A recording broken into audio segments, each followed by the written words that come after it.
Hello students, अपने NEET revision को और हम लोग आगे बढ़ाते हैं। तो थर्मोडायनेमिक्स में बेटा ये क्वेश्चन देखो है, नीट 2018 में आया हुआ है। देखिए कहते हैं sample of 0.1 gram water at 100 degree Celsius and normal pressure 1.013 10 power 5 newton per metre square required 54 calorie of heat energy to convert to steam at 100 degree Celsius. If the volume of steam produced is 167.1 cc, the change in internal energy of the sample is. ठीक है, water का sample दे रखा है, उसको heat up करते हैं और कहते हैं जब ये स्टीम में कन्वर्ट हो जाता है तो चेंज इन इंटरनल एनर्जी निकालनी है। ठीक है, तो देखिए फर्स्ट लॉ ऑफ थर्मोडायनेमिक्स लगाएंगे, delta Q is equal to delta U plus delta W. Delta Q जो हीट सप्लाई कर रहे हैं, देखिए उसकी वैल्यू 54 कैलोरी है, तो 54 इंटू 4.18 कर दो, इसको जूल में बदल लो। डेल्टा यू तो निकालना ही है, प्लस डेल्टा डब्ल्यू को लिख सकते हैं पी डेल्टा वी। तो पी प्रेशर दे रखा 1.013 इंटू 10 टू द पावर 5 और delta we change in volume. तो फाइनल वॉल्यूम देखिए स्टीम का इतना बनेगा 167.1 सीसी है, तो 10 टू द पावर -6 कर दो, मीटर क्यूब में बदल लो इसको, और माइनस इनिशियल वाला वॉल्यूम स्टीम का 0 होगा क्योंकि इनिशियल में स्टीम 0 थी। बस अब इसको सॉल्व करना है बेटा, डेल्टा यू निकालना है। तो डेल्टा यू इससे सॉल्व करके जब आप निकालोगे तो आपका ये सेकंड वाला ऑप्शन है वो आ जाएगा 208.7 जूल के इक्वल। ठीक है, क्लियर हुआ बेटा, समझ में आया सबको? ओके ओके बेटा, अगले क्वेश्चन पर आते हैं। देखो ये दे रखा है, नीट 2013 में आया हुआ है। इसका एक पीवी डायग्राम दिया हुआ है और ये एक प्रोसेस दे रखा है। एक प्रोसेस हो रहा है ए बी सी और एक प्रोसेस हो रहा है ए डी सी से होता हुआ। तो देखिए कहते हैं यूए की वैल्यू 10 जूल है, मतलब ए पॉइंट पर इंटरनल एनर्जी आपको दे रखी है। Q A D C absorb, यानी कि ए डी सी प्रोसेस में हीट एनर्जी एब्जॉर्ब दिया है 50 जूल का है, और वर्क डन एडीसी प्रोसेस में दे रखा है, एडीसी प्रोसेस में वर्क डन ऑब्टेन 20 जूल दे रखा है। फिर कहते हैं Q A B C absorb, ये जो ए बी सी वाला प्रोसेस है इसमें जो हीट एनर्जी एब्जॉर्ब होती है उसकी वैल्यू दे रखी है 36 जूल, और पूछे work done A B C में कितना होगा ये फाइंड आउट करना है। तो चलिए सॉल्व करते हैं। तो पहले तो क्या करो, एडीसी वाले प्रोसेस को लो, एडीसी। इस प्रोसेस में फर्स्ट लॉ ऑफ थर्मोडायनेमिक्स लगाओ, delta U plus delta Q is equal to delta U plus delta W. Delta Q की वैल्यू ये हो जाएगी, 50 जूल एब्जॉर्ब हो रही है तो प्लस हो जाएगी, equal to delta U plus delta W. Delta W की वैल्यू ये दे रखी है, वर्क एडीसी में जो ऑब्टेन हो रहा है वो 20 जूल ऑब्टेन होता है तो पॉजिटिव होगा, यानी कि गैस कर रही है वर्क डन, तो पॉजिटिव हो गया 20 जूल। तो देखो यहां से डेल्टा यू की वैल्यू आ जाएगी 50 माइनस 20 मतलब 30 जूल के इक्वल। ठीक है, अब ये जो डेल्टा यू आया 30 जूल, ये यूसी माइनस यूए के इक्वल होगा। ठीक है, और चेंज इन इंटरनल एनर्जी जो होता है वो स्टेट फंक्शन होता है, तो वही energy A B C process के लिए भी हम यूज कर सकते हैं। तो देखिए अब आ जाइए प्रोसेस ए बी सी में। तो एबीसी वाले प्रोसेस में फिर से यही फॉर्मूला लगा दीजिए, delta Q is equal to delta U plus delta W. तो देखो डेल्टा क्यू की वैल्यू यहां से एबीसी प्रोसेस में ये हमको दे रखी है, इतनी एब्जॉर्ब होती है ये, तो प्लस की हो जाएगी 36 इक्वल टू डेल्टा यू की वैल्यू ये 30 जूल आ गई, और plus delta W work done निकालना है इसका। तो delta W is equal to 36 minus 30, तो ये आ जाएगा 6 जूल के equal.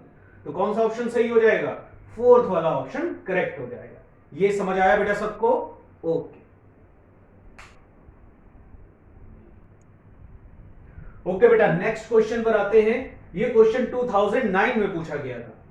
The internal energy change in A system that has absorbed 2 kilo calorie of heat and done 500 joule of work.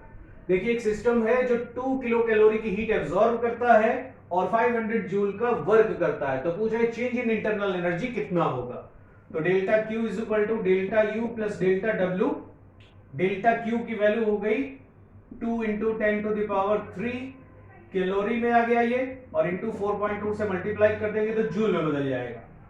इतनी heat absorb हो रही है तो प्लस की हो जाएगी, इक्वल टू डेल्टा यू निकालना है और प्लस वर्क डन। तो work done 500 joule, 500 joule system work कर रहा है, तो सिस्टम वर्क करेगा तो पॉजिटिव हो जाएगा, तो प्लस 500 जूल।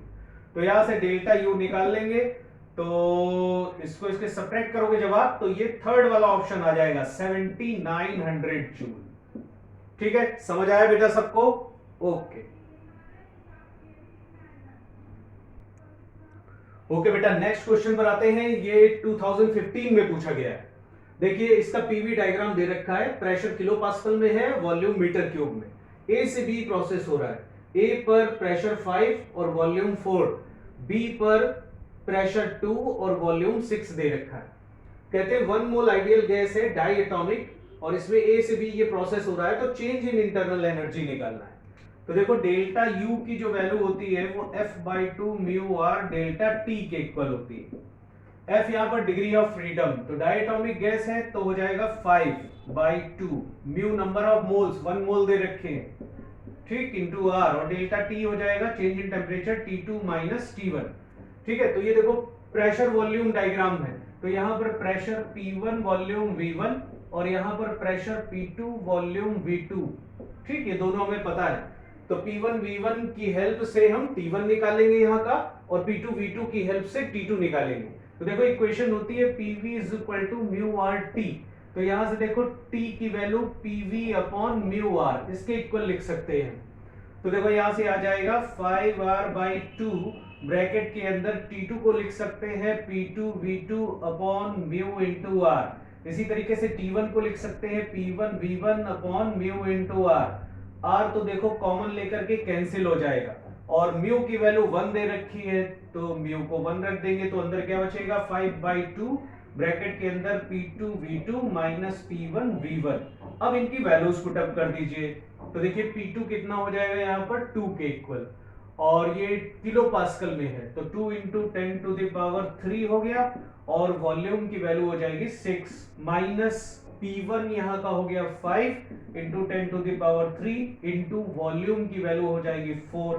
तो देखो ये आ जाएगा 5/2, और ये ब्रैकेट के अंदर 12 माइनस 20 और बाहर कर लो 10 टू द पावर 3। 12 माइनस 20, ये माइनस का 8 आएगा, तो 2 से ये माइनस 8 को कैंसिल करोगे तो माइनस 4 टाइम्स चला जाएगा, तो ये आ जाएगा माइनस का 20 किलो जूल के इक्वल। ठीक है, इसको लिख सकते हैं माइनस का 20 किलो जूल। तो कौन सा ऑप्शन सही हो जाएगा? फोर्थ वाला ऑप्शन करेक्ट हो जाएगा। क्लियर हुआ बेटा सबको? ओके, अब आते हैं बेटा नेक्स्ट क्वेश्चन पर। देखो ये मेंस 2010 में आया हुआ है, दे रखा है कि इफ Cp एंड Cv, ये स्मॉल cp स्मॉल cv दे रखे हैं, जिसको स्पेसिफिक हीट भी कहते हैं, denote at specific heat per unit mass of an ideal gas of molecular weight m, then तो बताना इनमें से कौन सा ऑप्शन सही होगा। तो देखिए जो मोलर हीट कैपेसिटी होती है कैपिटल C, मॉलिक्यूलर वेट और स्पेसिफिक हीट, इन तीनों में ये रिलेशन होता है, capital C is equal to capital M into S। S यहां पर स्पेसिफिक हीट है, इसी को ऐसे भी लिख सकते हैं capital M into C, C यहां पर स्पेसिफिक हीट है। कभी कभी स्पेसिफिक हीट को स्मॉल s से या स्मॉल c से डिनोट करते हैं। तो देखो अब ये capital Cp minus capital Cv equal to R के इक्वल होता है, मेयर्स इक्वेशन। तो इस कैपिटल Cp को क्या लिख सकते हैं? Molecular weight into small cp, ऐसे ये molecular weight into small cv equal to R। तो यहां से देखो कैपिटल M कॉमन हो जाएगा, अंदर Cp minus Cv is equal to R, तो small cp minus small cv की वैल्यू R/m के इक्वल हो जाएगी। तो कौन सा ऑप्शन सही हो जाएगा? थर्ड वाला ऑप्शन करेक्ट हो जाएगा। ये क्लियर हुआ बेटा सबको? ओके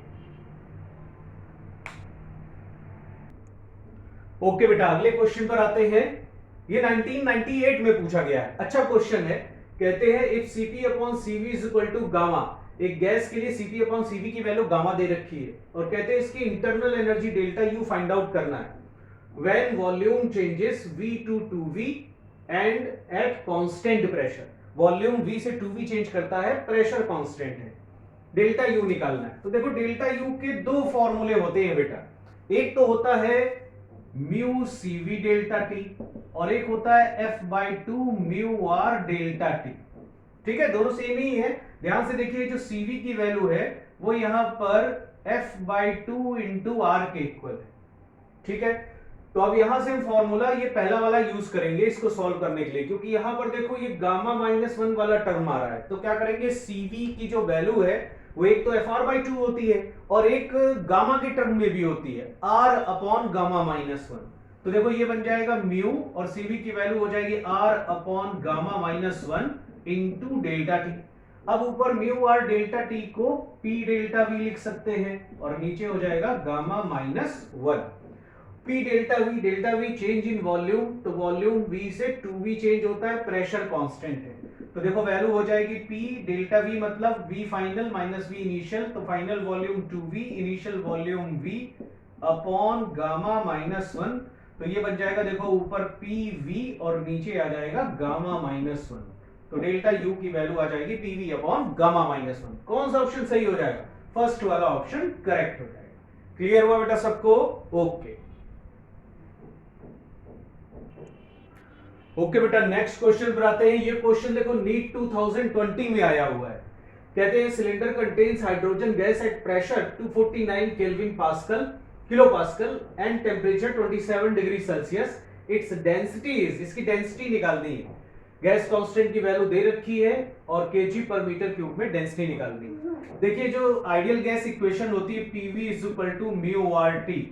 इसमें म्यू को लिख सकते हैं मास अपॉन मॉलिक्यूलर वेट, और फिर वॉल्यूम को अगर हम इधर ले आए मास के नीचे, तो मास अपॉन वॉल्यूम इतना बन जाएगा डेंसिटी। तो देखो इसको लिख सकते हैं P is equal to rho upon M RT के इक्वल। तो रो यहां से आ जाएगा PM अपॉन RT के इक्वल। बस अब वैल्यू पुट अप कर दो बेटा। प्रेशर देखो दे रखा है 249 इंटू 10 टू द पावर 3 हो जाएगा, और into molecular weight hydrogen gas है तो 2 into 10 to the power minus 3 kg में रखेंगे इसको, और अपॉन R गैस कांस्टेंट की वैल्यू देखो 8.31 हो जाएगी, और टेम्परेचर की वैल्यू केल्विन में रखेंगे तो 300 केल्विन हो जाएगा। अब इसको सॉल्व कर लेंगे। जब आप सॉल्व करोगे तो ये आ जाता है बेटा 0.2 केजी पर मीटर क्यूब। तो सेकंड वाला ऑप्शन इसका करेक्ट हो जाएगा। क्लियर बेटा? ओके